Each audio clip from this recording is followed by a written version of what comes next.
আমাদের জন্য উদ্দীপনা, আমরা কিভাবে চলবো তার জন্য অনুপ্রেরণা। ঠিক কিনা বলেন?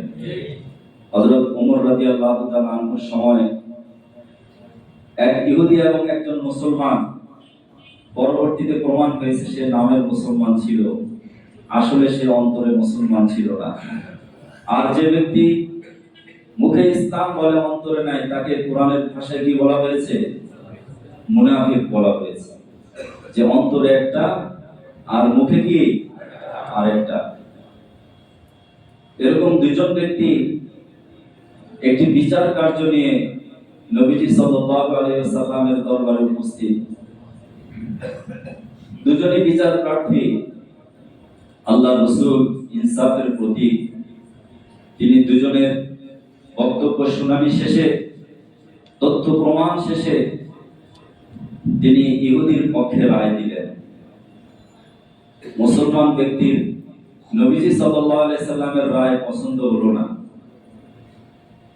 সে চিন্তা করলো যে নবীজির একজন সাহাবী হযরত ওমর অত্যন্ত রাগী মানুষ, এবং সে ইহুদির পক্ষে রায় দিবে না। আমি যেহেতু আত্মস্বীকৃত একজন মুসলমান, সে জানে যে আমি একজন মুসলমান, হয়তো বা আমার পক্ষে রায় দিবে। সে হযরত ওমর রাদিয়াল্লাহু তাআলা আনহুর দরবারে উপস্থিত, বলল যে ভাই চলো আমরা হযরত ওমরের কাছে এই বিচারটা দ্বিতীয়বার করাই। সে বলল ঠিক আছে, তুমি যখন নবীজির বিচার মানো না, চলো যাই দেখি কি বলে উনি। হযরত ওমর রাদিয়াল্লাহু তাআলা আনহু দুজনের বক্তব্য শুনলেন, শুনে বললেন তোমরা একটু দাঁড়াও, আমি ঘর থেকে আসি। তিনি ঘরের ভিতরে প্রবেশ করে একেবারে খোলা তরবারি নিয়ে ঘর থেকে বের হলেন। তরবারি উঁচু করে তিনি দুজনের উদ্দেশ্যে বললেন, যারা প্রিয় নবী জনাবে রাসূলুল্লাহ সাল্লাল্লাহু আলাইহি ওয়াসাল্লামের বিচারকে মানে না, আর যে ব্যক্তি তার বিচার উপেক্ষা করে আমার কাছে আসে, সে কখনো মুসলমান হতে পারে না। অতএব যে ব্যক্তি আমার কাছে দ্বিতীয়বার বিচারের জন্য আসছো, তোমার বিচার আমার কাছে এটাই। সঙ্গে সঙ্গে তরবার উঁচু করে তার গাড় থেকে গর্দান আলাদা করে দিয়ে তাকে হত্যা করে ফেললেন। হযরত ওমর রাদিয়াল্লাহু তাআলা আনহু এই বিষয়টি নবীজি সাল্লাল্লাহু আলাইহি সাল্লামের দরবারে গেল।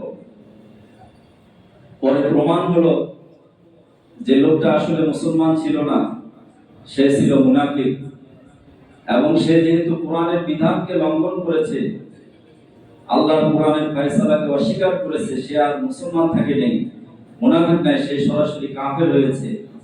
আর কাফেরকে হত্যা করা বৈধ। এই হিসাবে হযরত ওমর রাদিয়াল্লাহু তাআলা আনহুর বিচারটাই নবীজি সাল্লাল্লাহু আলাইহি সাল্লাম সমর্থন করলেন।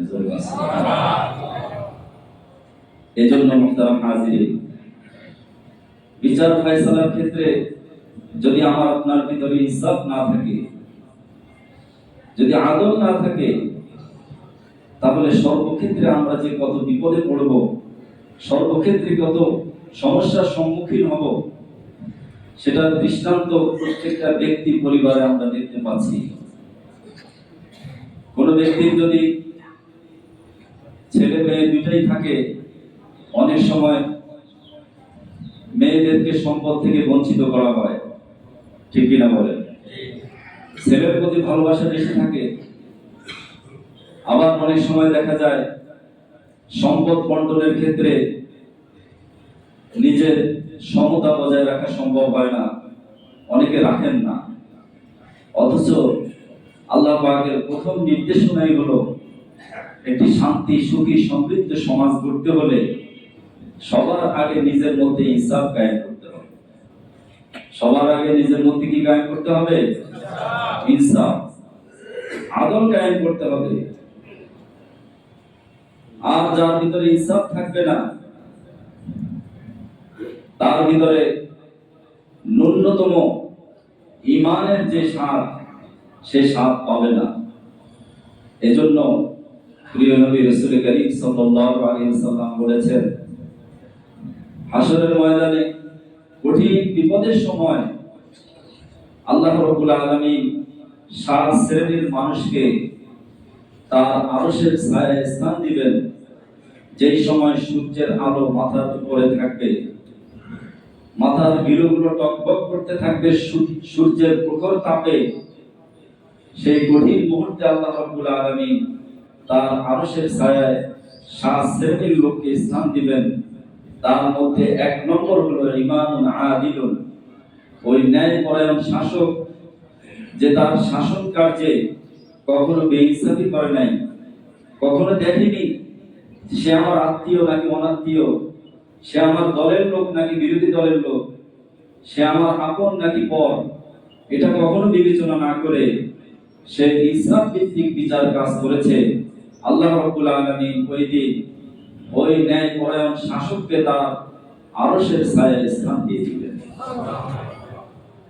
শুধুমাত্র তাই নয়, দুনিয়াতে যে ব্যক্তি ন্যায়পরায়ণতার সাথে চলবে এবং ন্যায়ের পথে থাকার চেষ্টা করবে, সমতা বজায় রাখবে, ইনসাফের উপরে কায়েম থাকবে, আল্লাহ রাব্বুল আলামিন তার প্রতি সকল মানুষের ভালোবাসা সৃষ্টি করে দিবেন।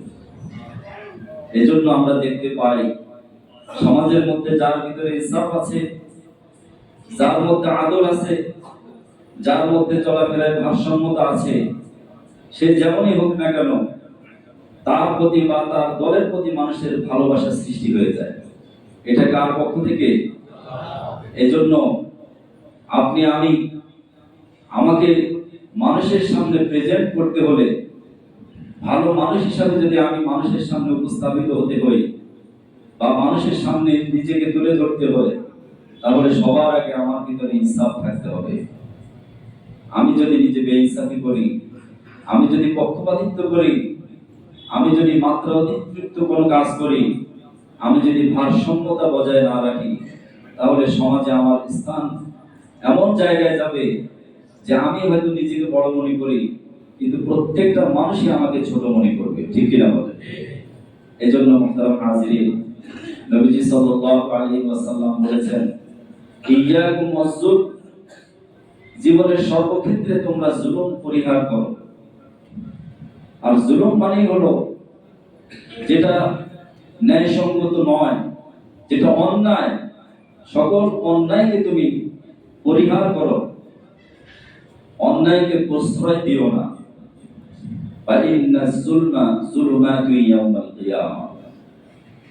আর জুলুম কিয়ামতের দিন অন্ধকার রূপ ধারণ করবে।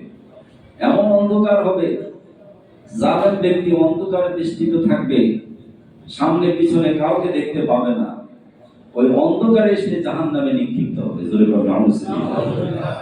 এজন্য মুহতারাম হাজিরিন, আমরা যারা আলোচনা শুনছি, আজকের জুমার আমাদের আলোচনার বিষয় হলো জীবনের কোন ক্ষেত্রে আমরা জুলুম করব না। ঠিক আছে তো ইনশাআল্লাহ?